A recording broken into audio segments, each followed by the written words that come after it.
Chceš sa naučiť stavať počítače, ale nevieš kde začať? V tomto videu ťa naučím, ako si vybrať disk alebo disky a ako sa v nich orientovať. Moje meno je Maroš a počítače stávam už v roku 2018. Vítaj v 6. časti zo série Ako sa naučiť postaviť počítač. Čo je vlastne disk? Disk je úložisko v počítači, na ktoré ukladá všetky svoje súbory, hry, aplikácie, fotky, videá, neviem čo ešte chceš na to ukladať, ale všetky súbory, ktoré ukladáš na počítači, ukladáš na disk. Disky delíme na 3 skupiny.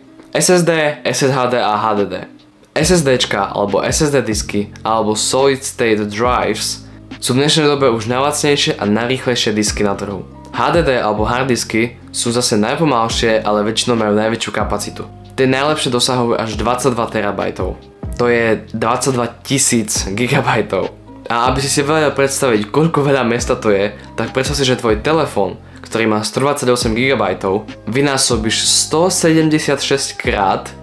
Toto celé úložisko, čo ti z toho vyjde, je jeden 22 terabajtový harddisk. Existujú aj SSHD disky a to je niečo medzi SSDčkom a harddiskom, ale v dnešnej dobe sa už moc ani nepoužívajú, nepredávajú a osobne by som ich ani nekupoval. Na bazáre sa možno s nimi stretneš, ale viac sa ti oplatí kúpiť SSDčko alebo harddisk. Disky majú svoje konektory, buď SATA, SAS alebo M2. So SATA alebo M2 konektormi sa stretneš najčastejšie, pretože konektor SAS, nie SUS ako Among Us, ale SAS, sa používa iba v serveroch.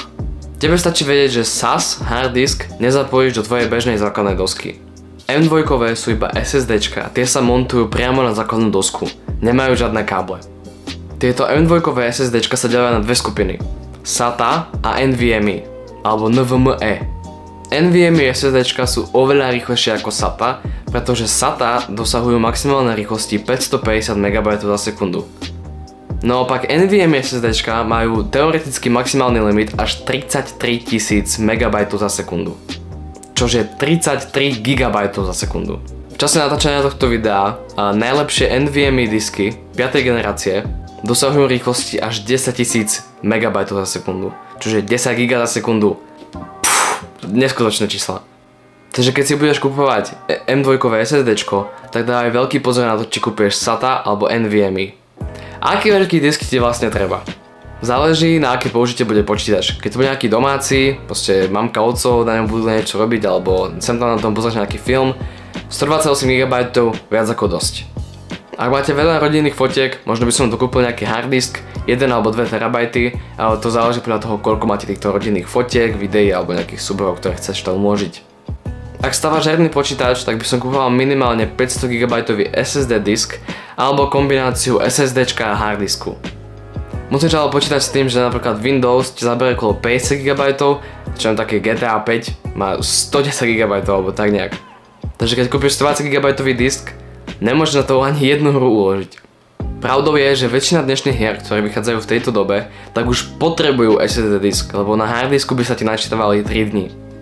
Čiže kľudne by som kúpil nejaké väčšie SSDčko, nemusí to byť úplne minimum, ale zase záleží podľa toho, koľko máš na to peňazí.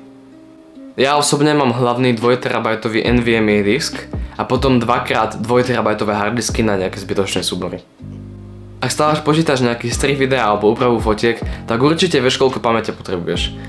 Jednoducho podľa SD kariet si nejako vypočítaj, koľko asi ti treba a takisto rozmýšľaj aj do budúcnosti, že koľko asi ti bude trebať aj v budúcnosti, aby si nemusel stále kupovať nové disky. Keď pracuješ vo formáte Full HD, harddisky ti postačia, ale keď robíš videá v 4K alebo 2K, kúpuj určite SSDčka, lebo harddisky nie sú dostatočne rýchle na to, aby ti podporovali strih videa v 4K. A takisto, taký malý tip, keď budeš kupovať nejaké disky, tak porozmýšľaj dopredu a koľko ti vlastne treba miesta. Lebo je lacnejšie kúpiť jeden 4 terabajtový disk ako 2 2 terabajtové disky. A takisto to bude brať menej elektriny, takže ušetríš zase aj na elektrine.